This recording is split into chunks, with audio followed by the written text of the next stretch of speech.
Amen. Ganihang buntag, we talk about the Redeemer's final statement on the cross. Amen. Tong pito ka buok statements nga gihatag sa Ginoo, those statements was addressed to us. Amen. And the problem now, or the challenge now, is how do we respond to it? And this evening, I prepared a very simple message. A character that is mentioned but has no name, but witnessed the resurrection of the Lord Jesus Christ. And his statements, no, kanang iyang statements, naghatag og kusog, naghatag og kana bitawng dugang pamatuod nga tinuod gayud ang resurrection. Amen. Let's all stand. Let's open our Bible in Matthew chapter 27. Matthew chapter 27, verse number 54. Igsuon ko nangalagad yaw tinuray sa Ginoo karon, dili kawang ang imong ginahimo. Dili kawang. Your labor is not in vain in the Lord.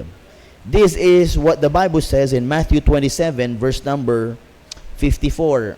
Are you there? Say amen. Dungan ta sa pagbasa, one verse lang, and I'll give some verses after this. Verse 54, Matthew 27, ready, read.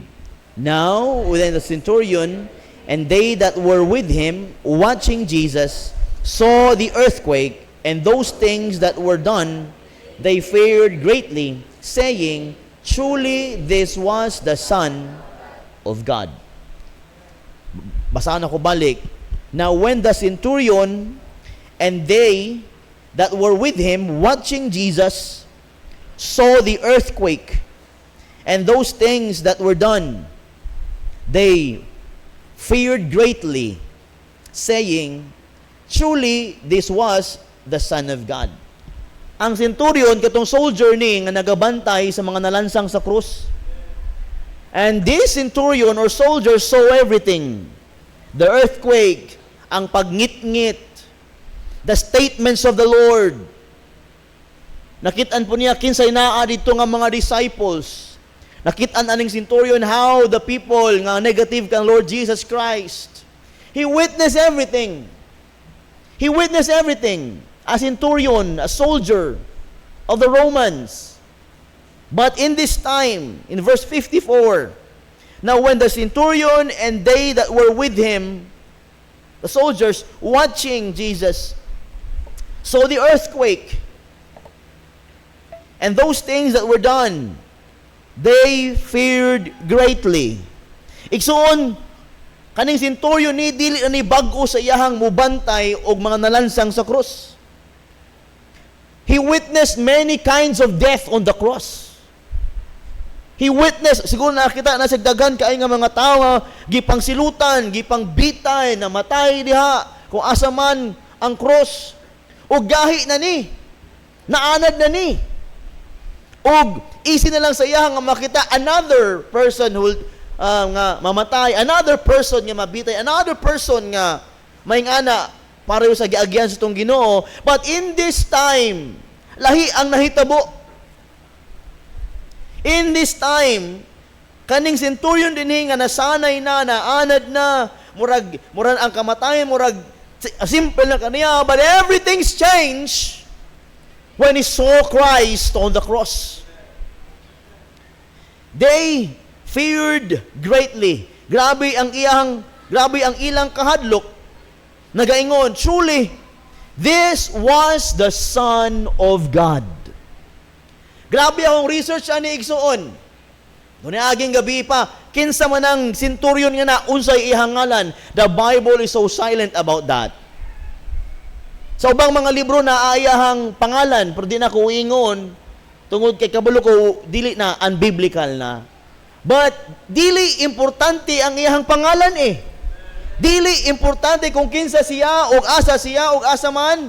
Ang pinaka-importante, ang ilang statements na that they witnessed that truly, this was the Son of God. They witnessed that Jesus was truly the Son of God. And I wanted to entitle this message this evening, The Centurion's Sincere Revelation. the centurion's sincere revelation. Let's pray first. Father in heaven, we thank you, Lord, for all the songs, all the messages of the song.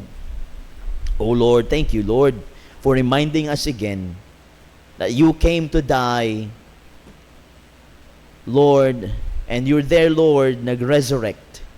Wala ka nagpabilin sa lubnganan. Lord, nidaog ka sa pagkapatay. Lord, thank you, Lord, that you came and died for our sins. Lord God, tonight, give us something we need. Oh Lord, please. Lord God, tagay kami sa mga bagay-bagay nga among gikinahanglan aron ang pagadadon, pagabitbiton, i-apply namo sa muang kinabuhi. Lord God, give us an open heart. Help us, oh God, to understand your message for us all tonight. Use me, Lord. Lord God, in your will. Lord God, I pray in Jesus' name. Amen and amen. Palihog maglingkod. Amen. A hardened Roman centurion, trained for war, accustomed to death, stands at the foot of the cross. He has seen many crucifixions, but this one is different. Kaninga centurion o soldier, he witnessed many people nga nalansang. Kabalo ko, his heart is hardened na ba? Kinsa din nakasulay nga mag-imbalsa mo? Nagas Kirby, no, itong Tagalitan, si Bikoy, yung trabaho, naga-imbalsamar ba? Kung imo pangutan o ng mga naga-imbalsamar, nahadlok pa ba sila? Kita mo ga-imbalsa mo? Huy, namino mo? Mura mo mga way animo. Mura mo way espiritu. Aminaw. Kita na mo naigibalsamar?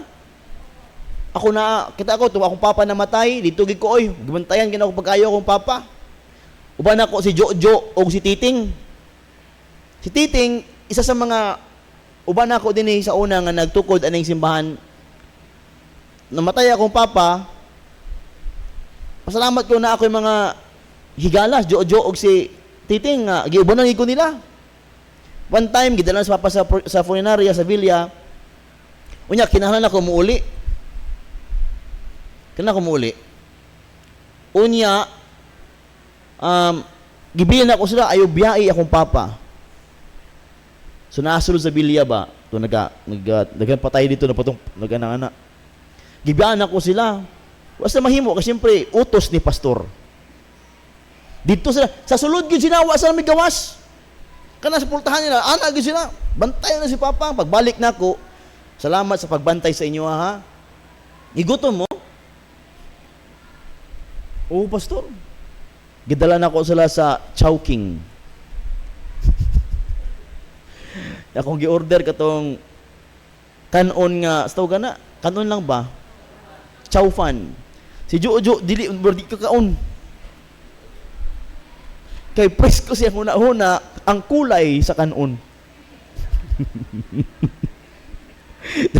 Kila na may mga gipang impulse mo dito, may mga dugo dito, pag-abot, mao ni pagkaon. Wala lagi ingon sa kauna-una, pero taod-taod ilahang gi ingon sa ako, nga pastor, wala gi ganahi kaon. Unya, pat nibalik mi sa bilya, dito na gihugasan na akong papa. Unya, grabe paspas kaayo katong nag-embalsamar. Hiwa dinhi, limpyo diri, brush dinhi. Anaon pa ang mga anaon niya diri, ana-ana ako nga mubangon gay ng patay ron. Pero lami kay pangutanon ba pila nakapatay ka ang iyahang gilimpyuhan o giliguan? O mahadlok pa ba sila? Sigurado di na sila ang kahadlok siguro sa mga balang mutindog pa ng patay. Kaya kung nila mas hadlukan pang buhi kaysa patay.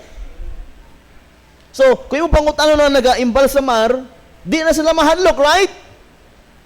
Mas talawan pa ang mga pulis o military. Pag may ambush na gani, gatago-tago, pero mag-embalsamar, asa man ang patay. Mag-agaway pa. Amen. Like this centurion ba? Adlaw-adlaw makita sa patay. Adlaw-adlaw na siya makita nga mauna na, inaog, isaka, ang cross, ipatindog, and they saw. But this time, it's different. Like what the story says in verse number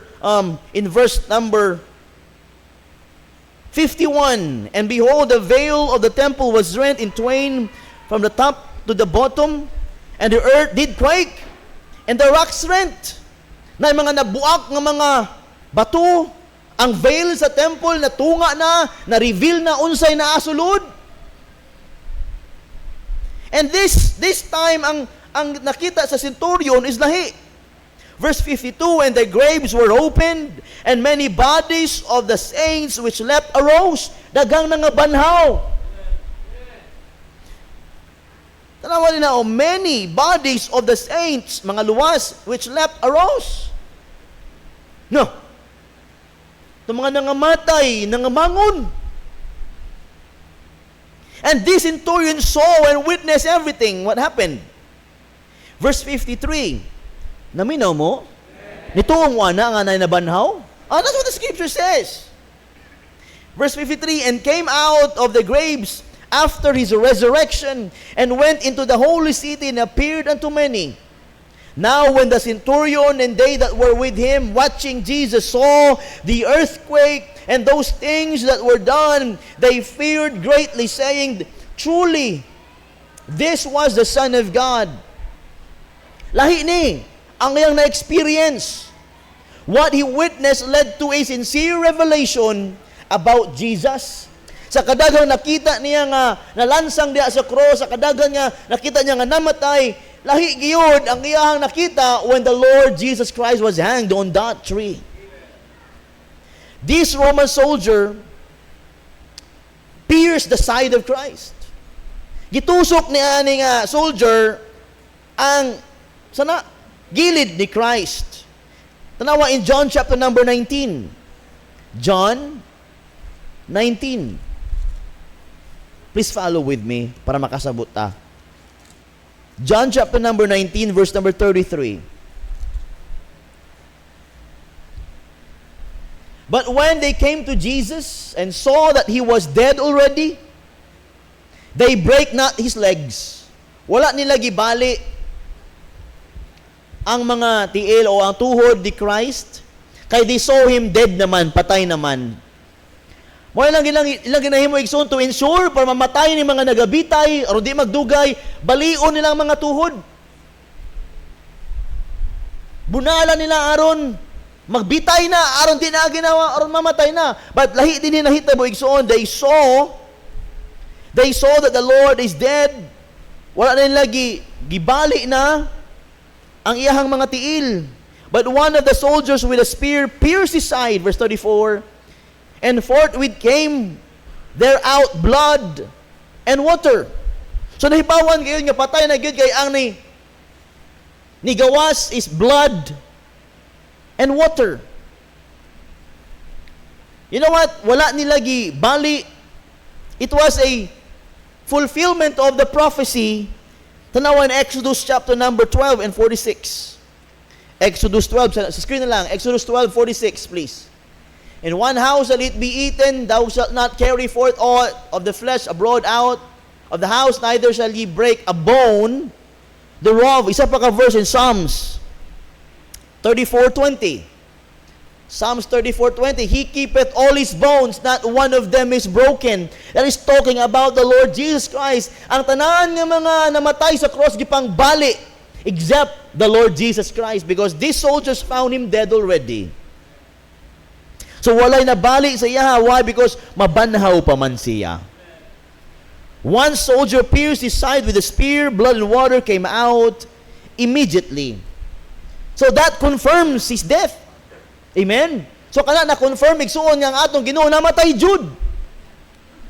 Daghang mga tudlo nga wala namatay ang Ginoo, ginaog siya.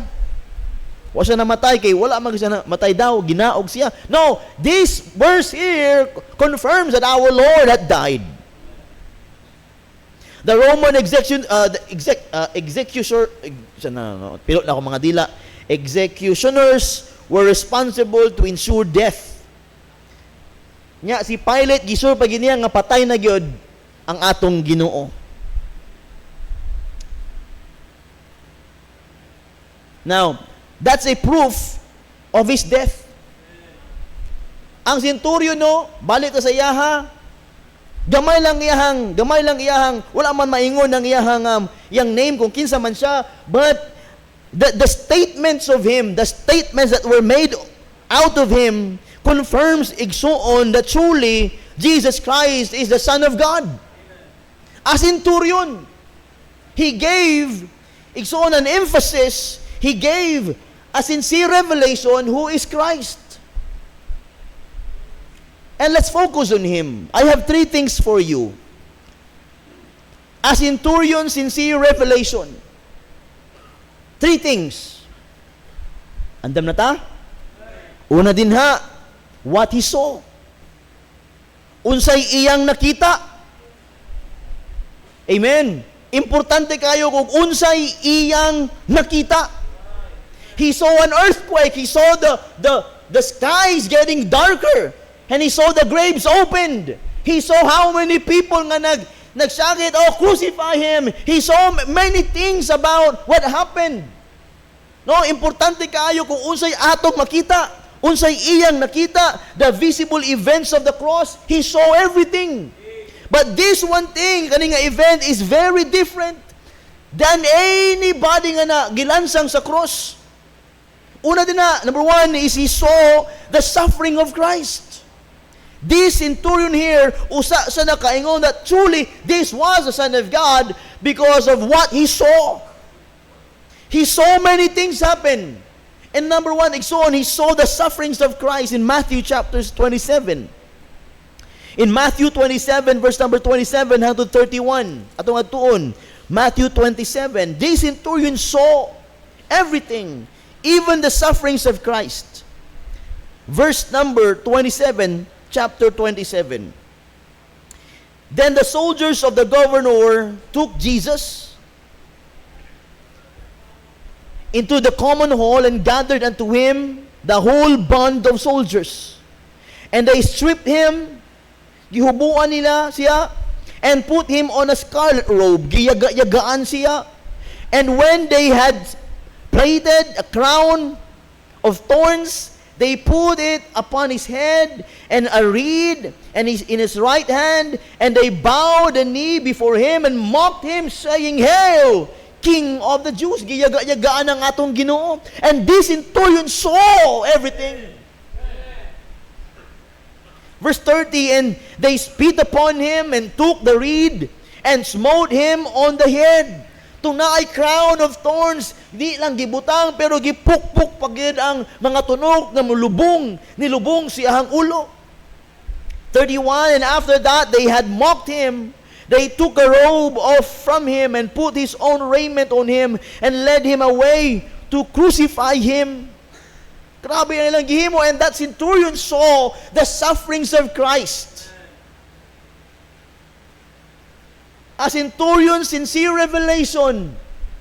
Let's consider what he saw. He saw Christ's sufferings. Kung ikaw itong centurion igsoon, okay lang sa imo, wala pa siya naa sa cross, okay lang ka, same as usual, gihimo sa yaha during execution. But at the time that when he pierced the side of Christ, he said, truly, this was the Son of God. Ikaduha, he saw the supernatural signs. Di lang the sufferings of Christ, but he saw the supernatural signs in verse number 45. Now, verse number 45, now from the 6th hour, there was darkness over all the land, unto the 9th hour. And about the 9th hour, Jesus cried with a loud voice, saying, Eli, Eli, lama sabatani? Iyan ang nadunggan igsuon. Wala na niya nakita ang sufferings, but also he saw the supernatural signs. Kung ikatong centurion, grabe no, lahi ni! Now, verse number 51. And behold, the veil of the temple was rent in twain, from the top to the bottom, and the earth did quake, and the rocks rent, and he saw supernatural things. Importante kayo nakita sa centurion. Paano siya nakaingon nga truly, this was the Son of God. Naka-decide siya, naka-conclude siya sa iyang giingon because of what he saw. Di ba kita, to see is to believe, like Thomas? Ayahan ako mamina, mamutuo ko, makita na nako. Amen? Napay mo ingon nga, ayahan ako mutuog langit kung naanay niatog langit, unibalik din nga na muingon nga naay langit. Binuang nga storya na. Kisa may tao nga moadto naglangit, mobalik pagyuta. Amen? Kagwapo na sa langit, mobalik pa ka dinhi. Amen? Dito wa nay utang dinhi, balikan ka. Amen? Dito bugnaw na, wa nay init. Tanan libre na dinhi, tanan may bayad. Kinsa man gumatog langit mo balik pa? O kung naay mo balik, si Jesus Christ ang mo balik. Dili kung kinsay kupong-kupong nga mo adto dito nya mo balik pa, agoy ambot na lang gyud nimo. Ug mutuingon pa sila, mutuo ko nga na impierno kung adunay tawo nga ni adto dito og nakabuhi. Muingon o ayaw gyud mo adto dito ka tinuod. Nako, pila ka milyon na ka mga kalag na ari dito magunahay na gawas. Pero dili man na kagawas. Dakong entrance pero why exit? Amen. Importante kaayo sa atong pagtulunan o sa atong kinabuhing Kristohanon kaning nahibaw-an o naingon sa kaning centurion ngani, and his revelation is too important to us as Christians today. You know why? Because it is proving that Christ is really namatay, gilubong, nabanhaw para sa ato. What he saw is very important. That's why nga nakaingon siya, oh, truly this was the Son of God. He saw the sufferings of Christ. Paano gi lisudan ang atong Ginoo, paano gi bunal-bunalan ang atong Ginoo, paano gi palisod ang atong Ginoo, paano gi sagpa ang atong Ginoo, paano gi duplaan ang mga naong sa atong Ginoo, and he saw everything. He saw also the supernatural signs. Lahi ni kaysa sa ubang mga tao. This is lahi kayo, truly. This was the Son of God. Listen to this truth. The cross was not an ordinary death. It was a divine display. Amen. Ang nahitabo sa cross, dili ito ordinaryong kamatayon lamang. It is a divine display of heavens. Kaninga kamatayon nga giplano sa atong Dios Amahan, igsuon, giplano na sa eternidad ug nahitabo na in the time of Christ. It is not an ordinary death. It is a supernatural, it is a divine, it is a miraculous event in the lifetime of this earth. Importante ang unsay nakita sa centurion. Di ba kita pod tong naluwas ta, di ba ta mudawat sa Ginoo kung wa nato makita unsay kamatuoran? We receive the Lord because of what we saw in the scriptures. Di ta mudawat sa Ginoo kung wa nay makita dinhi sa iyahang pulong. Importante kaayo ang unsay atong makita, kay unsay atong makita makatabang unsay atong desisyon. Ikaduha, di ta maglangan, sa ita manguli ron. A centurion's sincere revelation, number one, what he saw. He saw the sufferings of Christ. He saw the supernatural signs. Balikon nako, nakaingon sa atong statements that truly this was the Son of God because of what he saw. Amen? Number two, because of what he sensed. Because of what he sensed. The inner conviction of his heart. Na may na-sense siya ba, may na-feel siya ba that this thing is different. He feared greatly. Ingon sa verse 54. He feared greatly. Dako kaayo o grabe ang kahadlok. Why kahadlok ning centurion, oy? Amen. Kung imong estudyuhan igsoon, di ka pwede mahimong soldiers dito kung naakay kahadlok. But this time, he felt great fear because of what he saw. He saw the sufferings of Christ. He saw the supernatural things. And what? He sensed something. Something that is not normal. Something na dili na siya kanabitang basta-basta lang. He sensed something that he needs really to stick his eyes open. What is happening? Unsa na ni? Unsa na kahani? Why is this thing happening? A centurion, sincere revelation. We should, mga igsoon, ibutan na ito atong una-una sa kaning tawhana ba, no? Pamalandungan nato unsa iyang nakita, unsa iyang naramdaman. So nakita niya unsa kani mga bagay pagkaya, and he feared greatly. And you know what? In Luke chapter 23, Luke 23. Luke chapter number 23. Verse 47.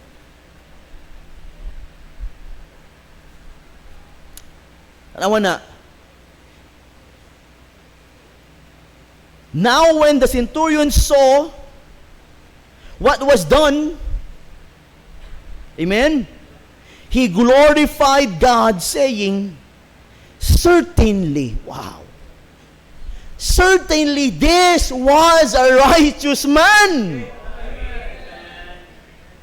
Di lang what he saw, but what he sensed. Di ilang mga igsoon, he feared greatly, but also he recognized righteousness in that man. Certainly, tinuod kaayo, sure kaayo siya, this was a righteous man. Grabe ang iyang revelation, no?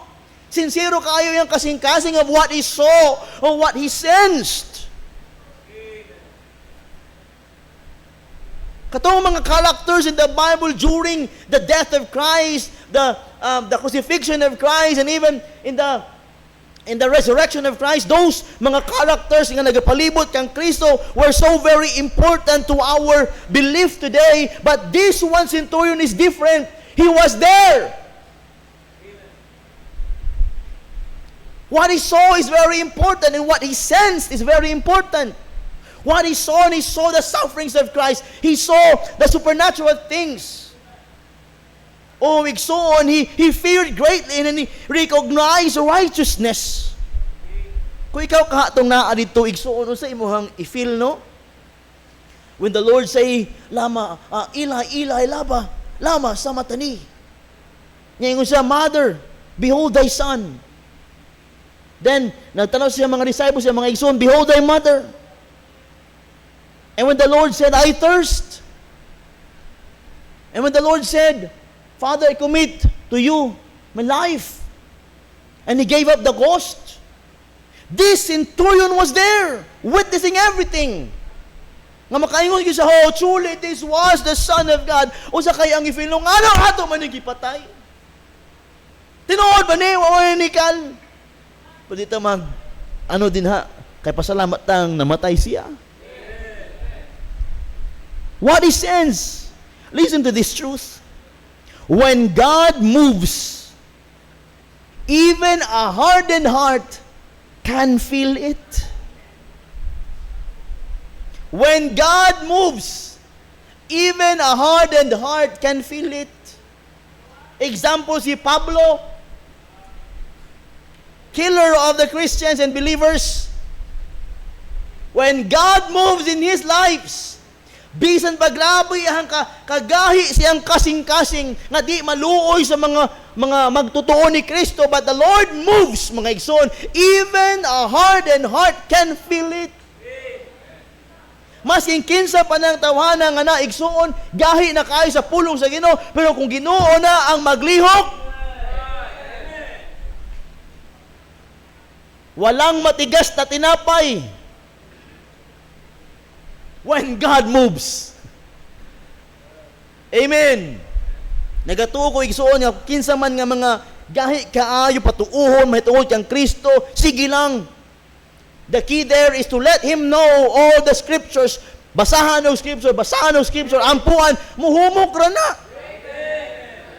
Igsuon ayaw kahadlok kung adunay membro sa pamilya nimo nga dili pa motuo sa imong gituohan. Ampuy lang, dala sa Ginoo, usa ka adlaw mahumok ra na. Either by preaching or by problems. Duha man na kapi. Paano nimo gusto nga bag-ohon ka sa Ginoo? By preaching or by problems? Asa man ka nga bag-ohon ka sa Ginoo? Sa problema o sa pagwali? Bahala na Lord, walihin na ako nga walihi. Ayaw na ng problema. Amen. O kinabuhi sa una, proven kaya na ako na ba? Sige, ingon na ginulo, yung dang na nagtrabaho. Dito na. Ay na Lord, nakapirma pa ko another pila ka mga tuigan ni Lord. Okay, di ka maminaw ha, problem. Hantod ko na kayong Lord, sige na Lord. Mati naman ko ani. Ikson, don't you ever try God's patience. You will never like the consequence. Pag Ginoo na ang maningil, di gud nimo magustuhan. Oo, wala ko nagahadlok nimo, nagaingon lang ko sa imo. Even Pharaoh understands who the God of Israel was. Even the enemies of the Israelites knew how awful and fearful it will be kung kalabanon nila ang Israel before. Ug masin kita nga Kristohano, lisod kaayo nga mo against ta sa plano sa Ginoo. Kung ginatawag ka sa Ginoo, igsuon para mga lagad sa iya, ayaw gyud pagduha-duha oy.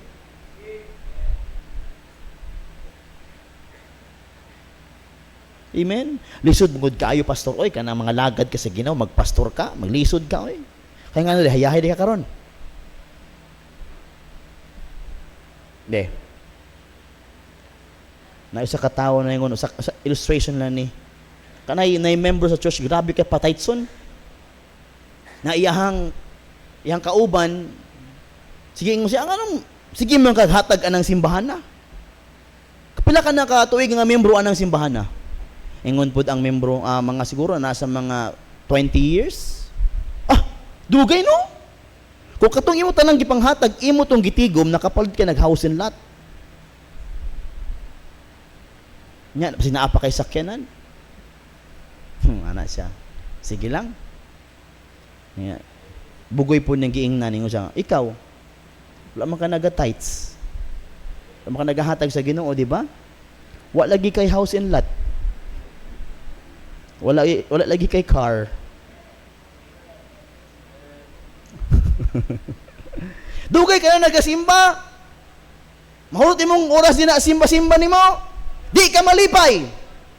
Di no matis nga tanang mga kalamian aning kalibutana. Sige ka pabilin diha. Di ka kanta og mga worldly song. Di ka kabidyoki. Dili ka katinog piyesta. Dili ka makatising mahubog. Lami kayong kalibutan oy. Lipaya imong kaugalingon kay mo buray panahon nimo ani kalibutana. Gito bagpod sa maalamon niya Kristohanon.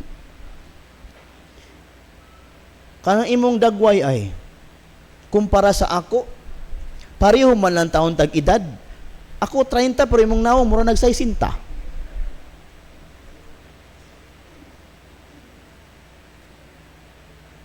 Ako murag malipayon pa nga pangalagad, ikaw murag expire na. Kita mo na igsuon makompare to, di sala man mag-compare gyud pero mga igsuon minaw ani. Kita nga naga seryoso pangalaga sa Ginoo, Bahala daghang problema pero makita tong kaugalingon nga uy murag mistiso man gamay. Arang-arang pang panagway nato kaysa mga wala nagapangalaga sa Ginoo. Duha ra man gyud na, either you will what? You will spend your life or destroy your life in the world or give it to God. Duha ra man gyud na. Oh, igsoon, if I were you, I will mga igsoon, I will spend my entire life glorying, magnifying, serving the Lord Jesus Christ. Tinuod, gamay lang atong panahon. Dili nato maka-experience og adto og ganang sinihan. Di ta maka-experience kana magtaya og luto.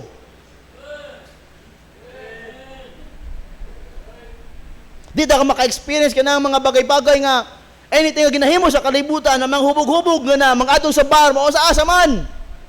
Pigsuon kung atong kinabuhi na spend lang sa simbahanan all the days of your life, nala kasimbahan na pangalaga sa Ginoo, you are blessed. Because you'll end this life without and having no spot of a dying world. Kapag abot ni mo sa dito sa pikas, mahin sa kinabuhi, wala may disco dito. Muna kinahanglan tapos mag-disco kay why disco dito? Paminaw ani. Kung ang imong huna-huna puro lang kalipay aning kalibutan na igsoon, you are missing the point of life. This is not nga imuhang ubuson ng imuhang oras ug kusog ug kwarta just to make yourself happy in this world. The greatest thing a person can do in this present world is to be a blessing to the family where he is. And how can you be a blessing to the family if you're spending many times of your efforts and anything in the world? Ubuso na imuhang oras sa pag-inom?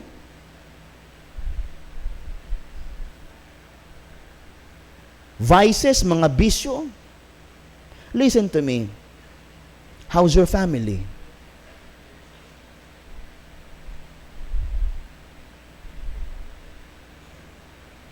How's your family? Ubuso na yung time sa lingaw-lingaw aning kalibutana and uncertain ka of things to come. Kinsay pildi. You know what? The most miserable people in this world, ang pinaka-miserableng tao aning kalibutana, maokini. Paminaw. Ang pinaka-miserableng tao aning kalibutana is mauni. Failing to know God in his life. Tinuod. Kung wa ka nakaila sa Ginoo, how could you live the life that God wants you to live? The most miserable people in the world are those people who never o wala nakaila sa Diyos. Pero ang kalibutan, ingon nila, we are the most miserable people. Baliktad, no? Kitang gitawag ang mga miserableng tao, pero tinuuray lang, di ta miserable. We are blessed. Oh, mga igsoon, this centurion, sincere revelation, importante kayong giingon. Truly, this was a sign of God because of what he saw, o ikado of what he sensed. Na-sense niya igsuon niya kanang iyang ginabantayan, itong iyang giduslak sa gilid was the righteous man and God, Son of God. Itulo. Amen? Okay pa ta? The centurion sincere revelation. It is very important nga iyang nakita o iyang na-sense o ikatulo what he said. What he said, the open confession of his lips. Una, he declared Christ's identity. So gibasa gana in verse number 54, 27, 54. Now when the centurion and they that were with him watching Jesus saw the earthquake and those things that were done, they feared greatly, saying, "Truly, this was the Son of God." A centurion's sincere revelation, he said, "Truly, this was the Son of God." It's on because of what he saw, what he sensed, and what he said. He acknowledged the truth publicly. Yang mga kauban, igsoon, siguro na nahibulong, ano man ni siya man? Because of what he saw, what he sensed, and what he said. Di ba the Bible says, Romans 10:9, that if thou shalt confess with thy mouth the Lord Jesus, this man confessed. How, Pastor? Verse number 54. Truly, this was the Son of God. Mituo siya nga Diyos anak to. That if thou shalt confess with thy mouth the Lord Jesus, and shalt believe in thine heart, he sensed it. He sensed something. He believes in his heart that God had raised him from the dead. Dili ko mag-judge tonight kung luwas ba ning tawhana o dili, but according to what he said, ikaw na mag-judge.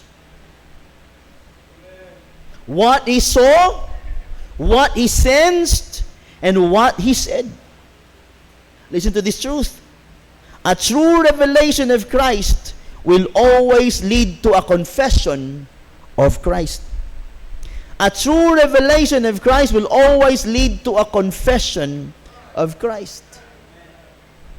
A true revelation of Christ will always lead to a confession of Christ. Who is Christ to you? Kung kinsa si Kristo sa imuha, di ba, what? Mauna ang imuhang confess? Mauna nagawa si imong baba, oh, Christ is my Savior. Christ is my all. That is your revelation. And by confessing, that is how you talk every day.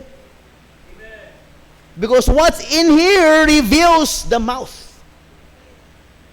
Unsay nagagawa sa baba reveals the heart. Oh, mga igsoon, isn't it very important ang statement sa centurion? Truly, this was the Son of God. Ano kaingon siya, ana? Because of what he saw. What he saw. The sufferings of Christ. The supernatural things happened. Because of what he sensed. He feared greatly. Nganong grabe ako kahadlok. Nganong ako kahadlok. Nakadaghan na ako, nakita ang kamatayon, ipanglansa sa cross. Nganong ako kahadlok. He recognized righteousness, and look, truly, this is a righteous man. No? Og dinhi of what he said. He declared Christ's identity, that he is the Son of God. He acknowledged the truth publicly. Wala may giingon sa Bible nga naluwas ni tawhana, but kita na mag-judge. That if thou shalt confess with thy mouth the Lord Jesus, and shalt believe in thine heart that God hath raised him from the dead, thou shalt be saved. A true revelation of Christ will always lead to confession of Christ. Week soon tonight, who is Christ to you? Kinsa man si Kristo sa imo? It will really show on how you see kung kinsa si Kristo, of how you sense who is Christ and what you said about Jesus Christ. Lapit na ko mahuman. This centurion saw with his eyes, felt in his heart, and spoke with his mouth.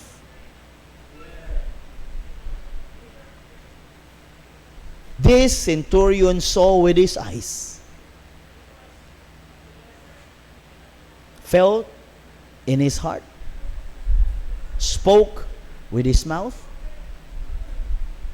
Romans 10:9. Klaro, di ba?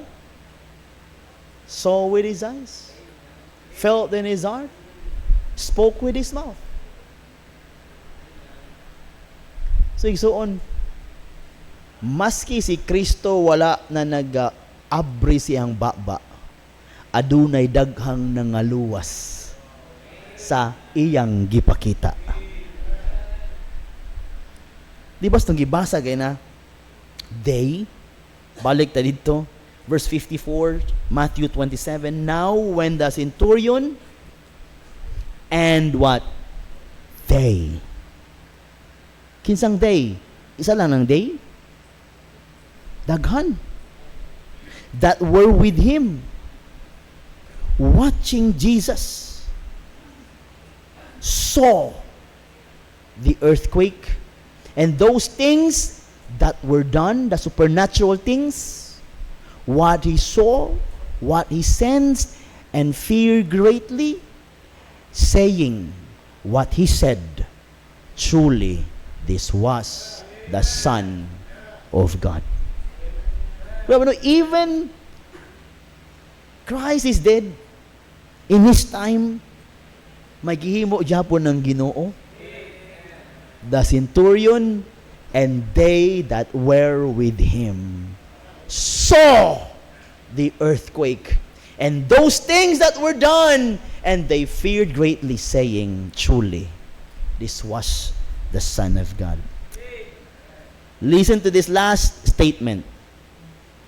Katong centurion, butangson, he came to crucify a man, but left confessing the Son of God. He came to crucify a man. Miadto siya para ilansang si Kristo, pero nabiling confessing that Jesus is the Son of God. Sige lang, na yung mga tama yun, di na manluluwas, totoo na. Sige lang. Either they will regret or they will receive the Lord Jesus Christ. Igsoon, dapat ingana ta, naatay what? Sincere revelation of Christ. Because of what we saw, what we sensed, and what we said. So, do you love Jesus? We should have a sincere revelation about Him every day of our daily lives.